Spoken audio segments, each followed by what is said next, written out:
It has always felt like shouting into a tunnel and waiting for an echo when operating a small independent online channel. The content was slow-moving investigative material, primarily regarding disappearances that people had long since ceased discussing. Life at the time was peaceful and monotonous, consisting of working a day job that hardly paid the bills and editing late at night. The channel was just noticeable enough to draw odd emails, but it wasn't large enough to be significant. Trolls, bereaved relatives, and armchair detectives all sent messages that sounded the same. I responded to a few, disregarded the most, and developed the ability to follow my gut when determining which ones were sincere. It was simple to miss the moment when things changed because of that habit. In retrospect, the warning indicators were present, albeit hardly noticeable. The day began like every other upload day, with a cold cup of coffee next to the keyboard. The message did not arrive via the normal means. It came from an address consisting of random digits and letters. There is no signature at the bottom, and no name attached. I never agreed with the sender's assertion that they had actual evidence related to a disappearance I had reported on months prior.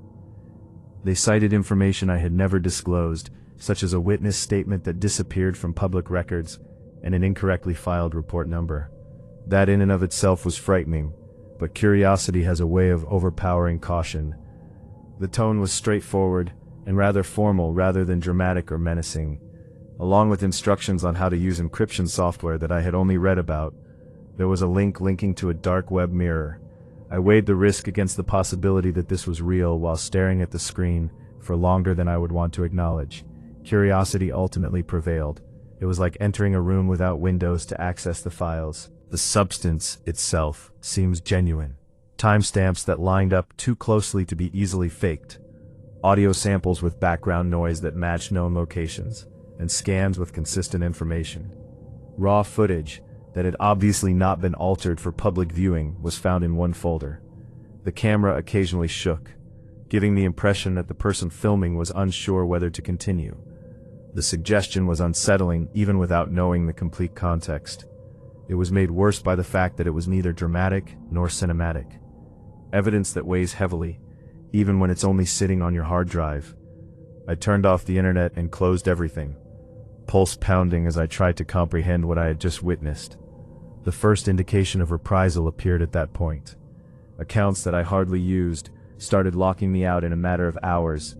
Notifications that my content had been marked en masse, followed a barrage of emails asking me to reset my password. Then, using my true identity rather than my nickname, I received messages from strangers accusing me of crimes I had never heard of. Someone filed fictitious emergency reports connected to my address with the intention of inciting a risky reaction. The anonymous sender reappeared in a different tone that was no longer impartial and made demands with icy precision. Silence or money were not what they wanted. They desired authority over the narrative itself, broadcast their version of what happened, paint some people in an untrustworthy light, leave out important details, or watch everything I'd worked so hard to build fall apart. At that moment, I understood that the proof was more than just facts. I was already ensnared in the story they created, and it was leverage. After that, sleep didn't really occur. There was weight to every sound in the dwelling. It seemed like every notification was an escalation. I read the demands repeatedly for hours in an attempt to figure out what they actually wanted me to remove. They handed me a preliminary synopsis of the tale I was meant to publish, along with timestamps and suggested phrases. It wasn't conjecture or fanfiction. It was surgical, changing timing and motivations just enough to shift the blame. The most frightening thing to me was how assured they sounded, as if they already knew what I was going to do. They made reference to sentences I had removed and never uploaded from my editing software's private drafts. This implied that they had been in my system for a longer period of time than I had thought. The feeling of being watched was no longer a result of paranoia. It originated with receipts. I carefully tried using devices that weren't linked to my home network to ask for assistance. In a cautious reply, a buddy who works as a journalist advised me to cease interacting and save everything. My phone started to warm in my hand before I could even respond to the series of calls from unfamiliar numbers. Voicemails accusing me of interfering followed, initially robotic and then eerily human. Online, With unsettling accuracy, threads appeared analyzing my personal life, including past addresses, family members, and even a picture that was taken through a window that I couldn't recall posing for. It didn't demand a ransom.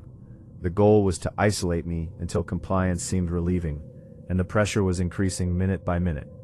At that moment, I realized that the goal was to reshape the truth rather than conceal it. After a fake welfare check, a patrol car pulled up outside my building, which was the tipping point. It seemed odd to watch through the blinds when police came on my door. It was like watching a scene from my own channel unfold in real life. The message was apparent, but I was able to explain enough to prevent an escalation. Whenever they desired, they could access the real world. Shortly after acknowledging the visit with unsettling casualness, another encrypted message arrived. The sender reminded me that stories simply need to be loud and constant to be effective. They don't have to be factual. I felt trapped in a situation where there was danger associated with every choice. Refusing to publish their version meant losing control completely, while publishing it meant becoming a spokesperson. That afternoon, I made a choice motivated more by fatigue than by bravery. Rather than releasing their script, I made a little video in which I completely distanced myself from the matter, citing vague safety concerns. Using a chain of custody that I felt would protect me later, I simultaneously gave copies of the files and communication logs to a lawyer that my friend had recommended. The response lost steam like a storm running out of fuel, but it didn't end right away. The anonymous messages slowed to silence, and the false reports stopped.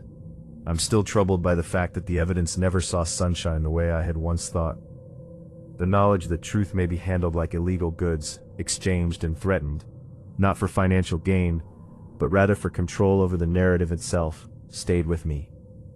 Emails and supermarket trips coexisted with the persistent feeling that the walls had ears as the days went by in an odd, half-normal rhythm. The channel's work slowed to a crawl due to a breakdown in trust in the process rather than just fear. The editing program felt unfriendly, like a previously searched room. Every username was a question mark, and even innocuous remarks beneath older movies gained additional weight. Friends could hear the distance in my voice and the way I sidestepped easy queries. After that choice, there was only a lengthy breath and nothing more. The loudest result was silence, and I wondered whether that had always been the intention. After a while, the legal side proceeded discreetly, and I was unable to provide any updates or spectacle. The files were sealed inside processes I didn't completely comprehend, and went somewhere I couldn't access. There was some relief from it, but there was also a sense of emptiness, like passing along a truth and never knowing where it ends up. The smear attempts vanished into the background noise on the internet, where they belonged. As usual, attention wandered as new rumors took the place of the old ones. The assailants just acknowledged their absence, rather than their retreat or defeat. The threats never lasted as long as that uncertainty did. I learned that power doesn't always make an announcement when it departs. After several months, trust in technology never completely reappeared. Unconsciously, new behaviors were created, minor adjustments intended to lower exposure. Even if it was quieter and smaller, the channel was still mine. Although few openly questioned it, viewers saw a move towards safer subjects. Because sharing specifics still felt risky, those who did received evasive responses. The idea that autonomous artists function independently was dispelled by the encounter. Influence simply dresses differently on a lesser scale. A headline is not necessary for control to work. In retrospect, the intimidation and hacking weren't the most disturbing aspects. It was the ease with which information may be transformed into a negotiating tool to benefit the last person to hold it. Evidence that ought to have explained a disappearance was instead used as a tool to change it. I now view every unresolved case differently as a result of that insight. Every exclusive, every leak. Some realities are buried because someone intentionally chooses which version endures, rather than because they are lost. I was safe when I moved away, but there was no resolution. The story is still there, albeit in pieces, residing in locations I no longer visit. That's the bit that still resonates with me. After completing our junior year in the cybersecurity department at a tiny Michigan college, my friend Owen and I came up with what we believed to be a wonderful concept for our summer research project. We were both 23 years old, overconfident in our own intelligence, and totally engrossed in researching the methods used by internet thieves. The strategy was straightforward. On the dark web, we would set up a fictitious service that provided ambiguous problem-solving for those in need of discreet handling. We reasoned that we would draw a number of con artists attempting to defraud us, perhaps some inquisitive individuals investigating, and we could record the entire event for a paper on criminal psychology and online conduct. Owen had the technological know-how to set up the covert service, and I took care of the writing. Together we created this enigmatic persona that promised results without ever defining what those outcomes would be. As two children engaging in pretend play in a world we did not quite comprehend, we believed ourselves to be extremely intelligent. On a Saturday morning in June 2023, while sitting in Owen's small apartment with the blinds closed and energy drinks strewn all over the place, we launched the website. The interface was purposefully simple, consisting only of a contact form, a Bitcoin wallet address, and a black background with white writing. Because it seemed enough generic to draw attention without being overly particular, we decided to call it The Fixer. Nothing occurred throughout the first 3 days. A few spam messages were received. Someone filled out the form with odd letters, and another guy asked if we sold drugs. Owen and I made jokes about how unimpressive the entire event was, how we had constructed this complex trap and only managed to capture teens and bots. When the first actual communication arrived on Tuesday night, we were actually thinking of taking it down and switching to something else. I recall Owen calling me to his laptop in a voice that wasn't like him. We remained silent for a considerable amount of time after I read what was displayed on the screen. The message was so detailed that it tightened my throat. 3 paragraphs concerning Jennifer Ashworth, a resident of Millbrook, Pennsylvania, who lived on Crescent Drive, were written by someone going by the username NeededAid999. Her daily routine, the time she went for work, the car she drove, a silver Toyota Camry, and the fact that she lived alone with a tiny dog were all mentioned in the letter. The writer stressed that payment would not be a problem and asked about our charges for removing her permanently. As a gesture of good faith, they had already transferred $500 in Bitcoin to our wallet, requesting that we verify receipt and give additional instructions. I just gazed at Owen. This wasn't an edgy adolescent attempting to be frightening. This was a researcher who had seen this woman with actual money to spend. Our small intellectual experiment now seemed like a weight on my chest, even though the Bitcoin was already in our wallet. That night we didn't sleep. Owen wanted to stop everything right away, remove the website, give up on the wallet, and act as though nothing had ever occurred. However, I couldn't stop thinking about Jennifer Ashworth, a random Pennsylvanian who had no idea that there was someone out there who was willing to pay to kill her. She was real, according to our research. It took me less than 5 minutes to locate her on social media. A dental hygienist in her early 40s who shared photos of her yard and Biscotti, her terrier. She enjoyed leaving comments on local news stories and has a sister in Philadelphia. Someone had just given us money to end the life of an actual human being. I had never felt anything like the weight of that realization. We were no longer researchers. We weren't astute college students conducting an experiment. We were 2 foolish people who had wandered into a truly hazardous situation and were unsure of what to do. Owen recommended that we simply disregard it, leave the message unanswered, and perhaps the recipient will give up and go on. However, 2 additional messages, both of which were worse, had arrived by Wednesday afternoon. One came from someone who wanted to know if we could set up a natural accident for a business colleague who had allegedly stolen money from them.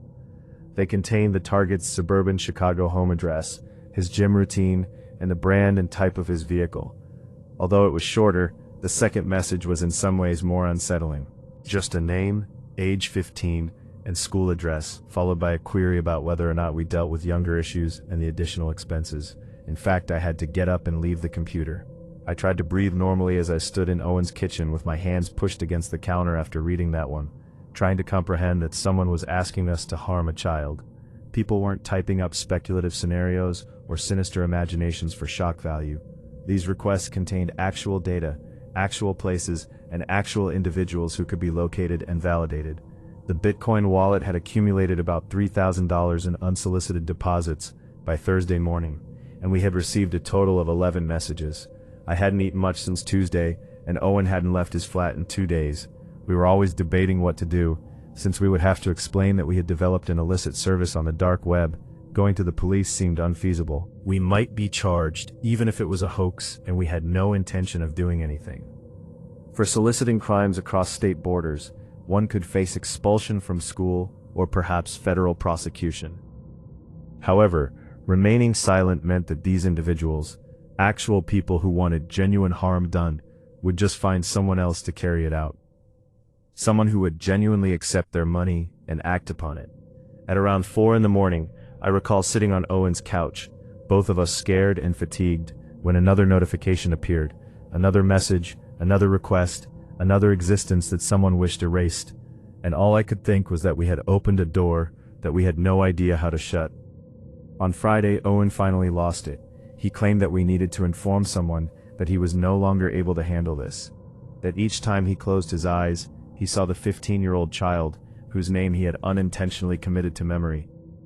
We made the decision to get in touch with Dr. Whitfield, one of our professors who taught network security and had previously worked as a consultant for law enforcement.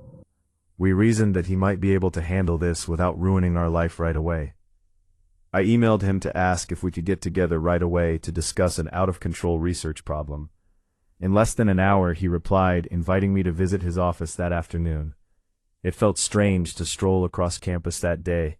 Students were grumbling about the heat, laughing about summer plans, and hurling frisbees onto the quad. And there we were, ready to admit that we had unintentionally created a marketplace for violence, with screenshots of murder demands in a folder. I couldn't stop staring at people's faces, and wondering how many of them were like the ones contacting us, waiting for the appropriate moment, and how many had dark ideas but never took action. Without interjecting, Dr. Whitfield listened to everything. We showed him the messages, the wallet balance, and the information that people had given about the victims they meant to harm. He reclined in his chair and wiped his face with both hands after we were done. He remained silent for a considerable amount of time. I shall never forget what he told us after that. What we had stumbled into is not unusual, he remarked. That many services similar to the one we had developed were available on the dark web, and that law enforcement was aware that the majority of them were frauds or honeypots.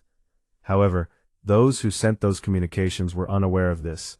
They believed that the money they sent, our phony service, and their motives were genuine. We had 2 choices, he said, either shut everything down and hope nothing came of it, or cooperate with him to provide the SBI the information via the appropriate channels so that our identities might be protected. He knew people who dealt with these cases, but he was unable to make any promises. For the first time in days, I thought there might be a way out of this nightmare, as Owen and I exchanged glances. We decided to let Whitfield handle the phone calls. He instructed us to keep the website operational for the time being, not reply to any messages, and record all incoming information. The FBI would want as much information as possible, and closing down too soon may frighten those who had already gotten in touch. I had the longest weekend ever that weekend. I returned to my own apartment, but I couldn't resist looking at my phone to see whether Owen had sent any new messages. They continued to arrive. Before their custody court, a Texas woman wants her ex-husband to be dealt with. A man in Minnesota inquired about the cost of monitoring and intimidating a colleague. A landlord who was attempting to evict them was offered $10,000 for a clean job. Every communication offered a glimpse into a life I had no desire to witness. Someone who had determined that using violence to solve their problems was a sensible course of action. The same ideas kept coming to me, making it difficult for me to tell when I was sleeping and when I was awake. If they came across a genuine service, how many of these individuals would actually follow through? How many had previously? 2 federal officers who had driven up from Detroit were presented to us by Whitfield when he called us back to his office on Monday. They treated us more like witnesses than criminals, and were composed and professional, which was very different from what I had anticipated. They clarified that our predicament was not unusual, and that they had previously witnessed amateur hackers and college students fall into similar traps. Now, cooperation was crucial. All of the communications, wallet addresses, and server logs that Owen had painstakingly maintained were copied. At least 3 of the requests we got matched ongoing investigations, according to one of the agents, a woman with short gray hair whose name escaped me. Real instances involving real suspects who had been searching for the exact service we feigned to provide. According to her, our data might be used to develop cases against those who might not otherwise be held accountable. Instead of feeling relieved, I felt empty. They weren't abstract criminals. These were ordinary folks with families and occupations, who had written down desires to kill other people. They were also present everywhere. Owen took down the site in Whitfield's office that same day, as instructed by the agents. I felt nothing near closure, as I saw him input the orders and the server go dark. We were informed not to talk about the matter with anyone, that our identities would be kept as private as possible, and that we might be called as witnesses if any prosecutions proceeded. They said we had done the right thing, and praised us for coming forward. However, those remarks seemed hollow. We hadn't acted appropriately. We had done something foolish and careless that unintentionally led to the production of helpful knowledge. The agents departed. Owen and I left the building into the summer heat without exchanging words, after Whitfield instructed us to look after ourselves. The sunlight seemed insulting to me in some way, because it was too bright and too typical for what we had just been through. I didn't see Owen again for about 2 weeks after we left Ways at the edge of campus. Neither of us knew how to discuss it. That was more than a year ago. I relocated to a different state after completing my degree and landing a position at a small IT company. I occasionally text Owen, but we never discussed that summer. About 6 months after everything had occurred, I received a call from the FBI, informing me that 2 arrests had been made in relation to the information we had given. They simply stated that our collaboration had been beneficial, without providing me with any specifics. I suppose that should make me feel happy. Mostly, though, I simply feel different. I now have a different perspective on people. The man in the grocery store queue behind me. The woman past my apartment with her dog. Every day at lunch, the coworker whines about his divorce. Which of them has considered stepping over a boundary from which they would never be able to return? I wonder how many people are currently searching for a long-term solution to their difficulties by typing messages into obscure parts of the internet. For less than a week, we managed that website, and that was just our little fictitious operation in a tiny area of the internet. We had over 30 requests from people who were willing to pay money to have someone killed or injured. I no longer get good sleep. I doubt I will ever do so again.